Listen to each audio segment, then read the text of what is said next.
ಏರ್ಪೋರ್ಟಲ್ಲಿ ಒಬ್ಬಳು ಹುಡುಗಿ ತನ್ನ ಫ್ಲೈಟ್ಗಾಗಿ ಕಾಯ್ತಿರ್ತಾಳೆ. ಬೋರ್ ಆಯಿತು ಅಂತ ಒಂದು ಪುಸ್ತಕವನ್ನು ಕೊಂಡುಕೊಳ್ಳೋದಕ್ಕೆ ಅಂಗಡಿಗೆ ಹೋಗ್ತಾಳೆ, ಪುಸ್ತಕವನ್ನು ತಗೋತಾಳೆ, ಒಟ್ಟಿಗೆ ತಿನ್ನೋದಕ್ಕೆ ಚಿಪ್ಸ್ ಇರಲಿ ಅಂತ ಚಿಪ್ಸಿನ ಪ್ಯಾಕೆಟನ್ನು ಕೂಡ ತೊಗೊಂಡು ಬರ್ತಾಳೆ. ಅವಳ ಜಾಗಕ್ಕೆ ಬಂದು ಕೂತು ಪುಸ್ತಕವನ್ನು ಓದೋದಕ್ಕೆ ಶುರು ಮಾಡ್ತಾಳೆ.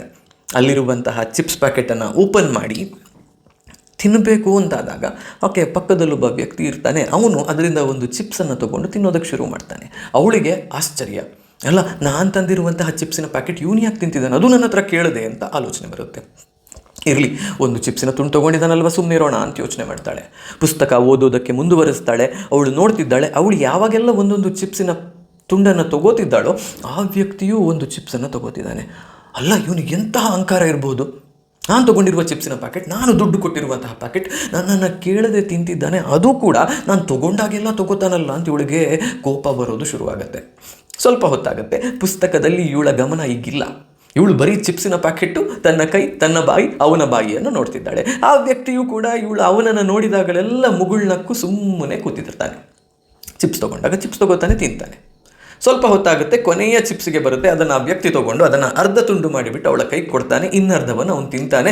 ಅವಳು ಈಗಂತೂ ಕೋಪ ತಡೆಯೋದಕ್ಕಾಗೋದಿಲ್ಲ. ನನ್ನ ಚಿಪ್ಸ್ ಪ್ಯಾಕೆಟಿನ ಕೊನೆಯ ಚಿಪ್ಸನ್ನು ಅರ್ಧ ತುಂಡು ಮಾಡಿ ನನಗೆ ಕೊಟ್ಟ ಇವನು ಎಂತಹ ಅಹಂಕಾರಿ ಇರ್ಬೋದು ಅಂತ ಯೋಚನೆ ಮಾಡ್ತಾಳೆ. ಬಟ್ ಏನನ್ನು ಹೇಳೋದಿಲ್ಲ, ಸುಮ್ಮನಾಗ್ತಾಳೆ.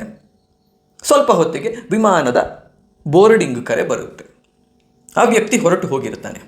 ಅವಳು ಆಗ ಇನ್ನೇನು ಹೊರಟು ವಿಮಾನಕ್ಕೆ ಹೋಗಬೇಕು ಅಂತ ಹೊರಟವಳಿಗೆ ಕಾಣುತ್ತೆ, ಅವಳ ಚಿಪ್ಸ್ ಪ್ಯಾಕೆಟ್ ಅವಳ ಬ್ಯಾಗಲ್ಲೇ ಇದೆ. ಅವಳು ಇಷ್ಟು ಹೊತ್ತು ತಿಂತಾ ಇದ್ದದ್ದು ಆ ವ್ಯಕ್ತಿಯ ಚಿಪ್ಸಿನ ಪ್ಯಾಕೆಟನ್ನು. ಆ ವ್ಯಕ್ತಿ ನೋಡಿ ಎಷ್ಟು ಒಳ್ಳೆಯವನು, ಅವಳು ಅವನ ಪ್ಯಾಕೆಟನ್ನು ತಗೊಂಡು ಓಪನ್ ಮಾಡಿ ಅದರಿಂದ ಒಂದೊಂದು ಚಿಪ್ಸ್ ತಗೊಂಡು ತಿಂದರೂ ಕೂಡ ಏನನ್ನು ಹೇಳಲಿಲ್ಲ. ಇವಳು ಆಲೋಚನೆ ಮಾಡಿದ್ದೇನು, ನನ್ನ ಚಿಪ್ಸ್ ಪ್ಯಾಕೆಟ್ನಿಂದ ಅವನು ತಿಂತಿದ್ದಾನೆ ಅಂತ. ಬಟ್ ಇನ್ ರಿಯಾಲಿಟಿ ಇವಳು ಅವನ ಚಿಪ್ಸ್ ಪ್ಯಾಕೆಟನ್ನು ತಿಂತಿದ್ಲು. ಕೊನೆಯ ಚಿಪ್ಸ್ ಪ್ಯಾಕೆಟನ್ನು ಅಥವಾ ಕೊನೆಯ ಚಿಪ್ಸ್ ಇರಬೇಕಾದ್ರೆ ಅದನ್ನು ಅರ್ಧ ತುಂಡು ಮಾಡಿ ಕೊಟ್ಟದ್ದು ಅವನ ದೊಡ್ಡತನ. ಇವಳೇನು ಯೋಚನೆ ಮಾಡಿದ್ಲು, ಅವನು ನನ್ನ ಚಿಪ್ಸಿನ ಅರ್ಧ ತುಂಡನ್ನು ತಗೋತಿದ್ದಾನೆ, ಎಷ್ಟು ಸಣ್ಣತನವನ್ನು ಅವನು ತೋರಿಸಿದ್ದಾನೆ ಅಂತ.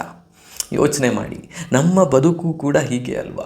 ಎಷ್ಟೋ ಜನ ನಮಗೆ ಸಹಾಯವನ್ನು ಮಾಡ್ತಿರ್ತಾರೆ. ನಮ್ಮ ತಂದೆ ತಾಯಿ ಎಕ್ಸಾಂಪಲ್, ನಮ್ಮ ಸ್ಪೌಸಸ್, ಬೆಟರ್ ಹಾಫ್ಸ್ ಅಂತ ಕರಿತೀವಲ್ಲ, ಗಂಡನೋ ಹೆಂಡತಿಯೋ, ಅವಳು ಚೆನ್ನಾಗಿರಲಿ ಅಂತ ಹೇಳುವ ಕಾರಣಕ್ಕೆ, ಅವನು ಚೆನ್ನಾಗಿರಲಿ ಅಂತ ಹೇಳುವ ಕಾರಣಕ್ಕೆ ಏನೋ ಒಂದನ್ನು ಮಾಡಿರ್ತಾರೆ.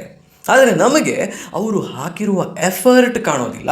ಆ ಎಫರ್ಟ್ನಲ್ಲಿ ಏನಾದರೂ ಒಂದು ಸಣ್ಣ ತಪ್ಪು ಬಂದರೆ ಅದನ್ನೇ ಹಿಡ್ಕೊಂಡು ಅವರ ಜೊತೆ ಜಗಳ ಕಾಯ್ತೀವಿ. ನೀನು ಅಡುಗೆ ಮಾಡಿದ್ದು ಸರಿ ಇಲ್ಲ, ಇವತ್ತು ಉಪ್ಪು ಕಮ್ಮಿಯಾಗಿದೆ, ಖಾರ ಕಮ್ಮಿಯಾಗಿದೆ, ನನ್ನಮ್ಮ ನಿನಗಿಂತ ತುಂಬ ಚೆನ್ನಾಗಿ ಅಡುಗೆ ಮಾಡ್ತಾಳೆ ಅಂತ ಹೇಳುವಂತಹ ಗಂಡನಿಗೆ ಹೆಂಡತಿ ಹಿಮ್ಮಡಿ ನೋವಿದ್ರೂ ಕೂಡ ಕಾಲು ಗಂಟೆ ಅರ್ಧ ಗಂಟೆ ನಿಂತುಕೊಂಡು ಅಡುಗೆಯನ್ನು ಮಾಡಿದ್ದಾಳೆ ಅನ್ನೋದು ಅರ್ಥ ಆಗೋದಿಲ್ಲ. ನೀನು ನನಗೆ ಆ ಬ್ಯಾಗ್ ತೆಗೆಸಿಕೊಟ್ಟಿಲ್ಲ, ಈ ಫೋನ್ ತೆಗೆಸಿಕೊಟ್ಟಿಲ್ಲ ಅಂತ ಜಗಳ ಆಡುವ ಹೆಂಡತಿಗೆ ಗಂಡನ ಸಾಕ್ಸ್ ತೂತಾಗಿದೆ, ಅವನು ಅದನ್ನು ತಗೊಳ್ಳೋದಕ್ಕೆ ಹಿಂದೆ ಮುಂದೆ ನೋಡ್ತಿದ್ದಾನೆ ಅನ್ನೋದು ಅರ್ಥ ಆಗೋದಿಲ್ಲ. ಅವರ ಅಪ್ಪ ಅಮ್ಮ ಮಾಲ್ಡೀವ್ಸ್ಗೆ, ಮಾರಿಷಸ್ಗೆ ಟೂರ್ ಕರ್ಕೊಂಡು ಹೋಗ್ತಾರೆ, ನೀವು ನನ್ನನ್ನು ಈ ರಾಜ್ಯದಿಂದಲೇ ಹೊರಗೆ ಕರ್ಕೊಂಡು ಹೋಗ್ತಿಲ್ಲ, ಎಂತಹ ಪೇರೆಂಟ್ಸ್ ನೀವು ಅಂತ ಹೇಳುವ ಮಕ್ಕಳಿಗೆ ಅಪ್ಪ ಅಮ್ಮ ಅವಳನ್ನು ಆ ಸ್ಕೂಲ್ಗೆ ಕಳಿಸೋದಕ್ಕೆ ಎಷ್ಟು ಕಷ್ಟಪಡ್ತಿದ್ದಾರೆ. ಆ ಸ್ನೇಹಿತೆಯ ಜೊತೆಗೆ ಸ್ಕೂಲ್ಗೆ ಹೋಗುವಷ್ಟು ದುಡ್ಡೇ ಇವಳ ಹತ್ರ ಇಲ್ಲ, ಆದರೂ ಸಾಲ ಸೋಲ ಮಾಡಿಯೋ ತಮ್ಮೆಲ್ಲ ಕನಸುಗಳನ್ನು ಬದಿಗಿಟ್ಟೋ ಮಗಳ ಭವಿಷ್ಯ ಅಥವಾ ಮಗನ ಭವಿಷ್ಯ ಚೆನ್ನಾಗಿರಬೇಕು ಅನ್ನುವ ಕಾರಣಕ್ಕೆ ಅಲ್ಲಿಗೆ ಸ್ಕೂಲಿಗೆ ಕಳಿಸ್ತಿದ್ದಾರೆ ಅನ್ನುವ ಅರಿವು ಅವರಿಗಿರೋದಿಲ್ಲ. ಇದು ನಮ್ಮೆಲ್ಲರ ಬದುಕು. ಇದು ಅರ್ಥ ಮಾಡಿಕೊಂಡು ಚೆನ್ನಾಗಿರುವಂತಹ ಬದುಕನ್ನು ಬಾಳೋದು ಸಾಧ್ಯ ಇದೆ.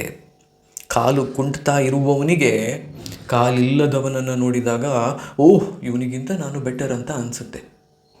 ಕಾಲಿಲ್ಲದವನಿಗೆ ಜೀವಮಾನ ಪರ್ಯಂತ ಬೆಡ್ ರಿಡನ್ ಆಗಿ ಕೋಮಾದಲ್ಲಿರುವಂತಹ ವ್ಯಕ್ತಿಯನ್ನು ನೋಡಿದಾಗ ಅವನಿಗಿಂತ ನಾನು ಬೆಟರ್ ಅಂತ ಅನಿಸೋದು ಶುರುವಾಗುತ್ತೆ.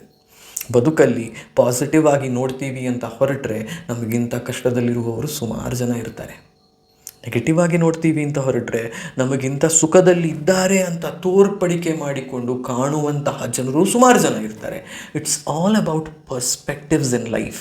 ನಿಮಗೇನು ಬೇಕು ಅನ್ನುವ ಆಯ್ಕೆಯನ್ನು ನೀವು ಮಾಡಿಕೊಳ್ತೀರಿ ಅಷ್ಟೇ. ಇದು ಇವತ್ತಿನ ಕತೆ. ಹೋಗಿ ಬರ್ತೀನಿ. ನಾನು ನಿಮ್ಮ ಆಶೀಶ್ ಸಾರಡ್ಕ.